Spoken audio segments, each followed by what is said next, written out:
Il y a une illusion dans la classe moyenne de penser qu'on est riche quand on a un revenu au-dessus de 6 chiffres, quand on a un peu d'épargne qui s'accumule sur un compte bancaire et quand on est en mesure de pouvoir avoir une ou deux propriétés. La réalité, c'est que si aujourd'hui tu es dans la classe moyenne, tu es un esclave. Ce que je vais dire là, ça va en choquer beaucoup, mais laisse-moi t'expliquer pourquoi. Qu'est-ce que c'est qu'un esclave? Un esclave, c'est quelqu'un qui a besoin de quelqu'un d'autre pour vivre. C'est quelqu'un qui travaille pour le bénéfice de quelqu'un d'autre. Et c'est quelqu'un qui a une rémunération qui est plus ou moins inexistante. Faisons l'analyse suivante. Regardons ta situation ou celle d'un col blanc ou d'un col bleu. Quelqu'un qui a une bonne rémunération, mais qui aujourd'hui est dans ce que j'appelle le système. À moins que tu possèdes ta propre compagnie aujourd'hui, à moins que tu sois en mesure de t'écrire tes propres chèques à toi-même, tu travailles pour le bénéfice de quelqu'un d'autre. J'ai travaillé pendant longtemps pour une compagnie à Laval, où est-ce que j'étais à la fois gestionnaire de projet, gestionnaire de programme, je gérais l'équipe de gestion de projet, j'aidais le directeur financier, je faisais des présentations de vente à Toronto. Et ultimement, l'une des raisons pour laquelle je suis parti, c'est parce que j'ai réalisé que j'étais en train de construire le rêve de quelqu'un d'autre. Il n'y a rien de mal à ça, il faut commencer quelque part, il faut apprendre. Mais ne pense pas que tu as une vraie richesse, que tu possèdes réellement quelque chose, que tu as vraiment une vraie fortune simplement parce que tu as un salaire. J'étais extrêmement bien payé, mais la réalité, j'étais en train de construire le rêve de Tony. J'étais en train de l'aider à construire son entreprise, chose pour laquelle il me payait gracieusement, mais ultimement, je n'étais pas en train de construire mon rêve. Et c'est ça que j'appelle l'esclavage. Deuxième élément, on va regarder la dépendance vis-à-vis d'autrui.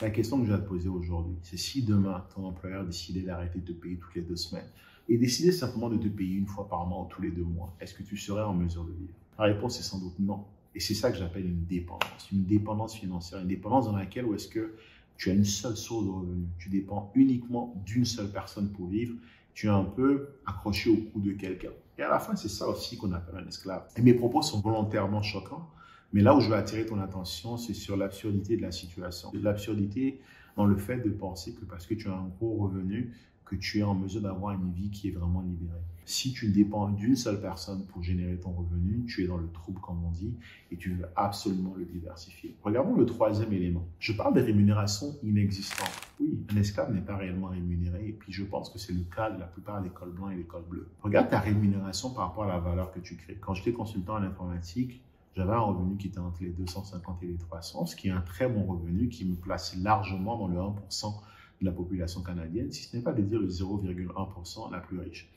Cependant, cette rémunération est très, très insignifiante comparée à la valeur que j'apportais, comparée au prix auquel on me vendait et comparée par rapport à ce que j'apportais à la compagnie pour laquelle je travaillais. Et c'est tous ces éléments qui me font dire aujourd'hui que si tu es dans la classe moyenne, que tu as un gros revenu et que tu penses que tu es arrivé, comme on dit, tu te trompes.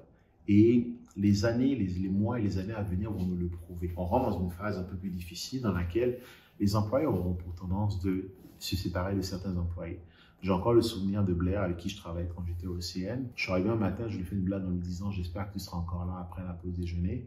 Quand je suis rentré, Blair n'était plus là. Ça faisait 20 ans qu'il travaillait dans la boîte. Du jour au lendemain, on lui a demandé de ramasser ses affaires et il est parti. En temps de crise, les entreprises virent principalement d'abord les ressources humaines. Elles commencent par couper dans les ressources parce que c'est comme ça qu'elles sont en mesure de pouvoir passer à travers l'hiver.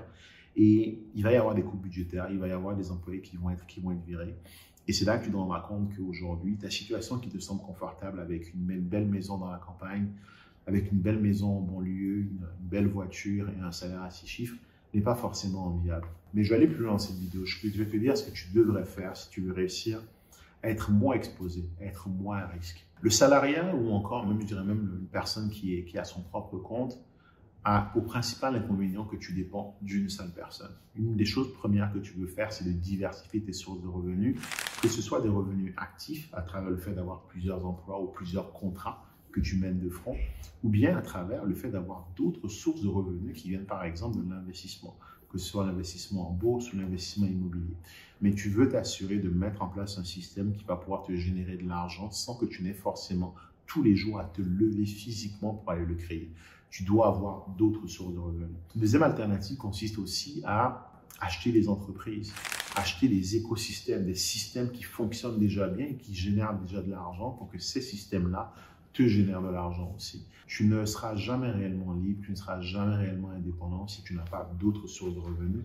Et c'est pour ça qu'il est primordial de générer d'autres sources de revenus, que ce soit à travers des gens qui travaillent pour toi, une entreprise par exemple, que ce soit des actions qui travaillent pour toi, en gros c'est des parts dans une entreprise qui travaille pour toi, ou encore à travers des actifs, donc des actifs immobiliers, des bâtiments qui génèrent des revenus tous les mois, et ce, indépendamment du fait que tu sois présent ou pas. C'est pour ça que je pense qu'aujourd'hui, si tu as un gros revenu et que tu n'as pas d'actifs, et que ta seule façon de générer du revenu, c'est à travers ton temps, alors oui, tu es un esclave des temps modernes, et la meilleure façon de t'en libérer, c'est à travers le fait d'aller chercher d'autres sources de revenus, que ce soit à travers d'autres emplois, d'autres contrats, des actifs qui travaillent pour toi ou ton argent qui travaille pour toi, mais certainement pas ton temps qui travaille pour toi. Ça fait le tour de ce que je t'ai partagé. Si tu as trouvé cette vidéo intéressante, tu veux regarder celle-ci ou celle-ci. Bonne chance.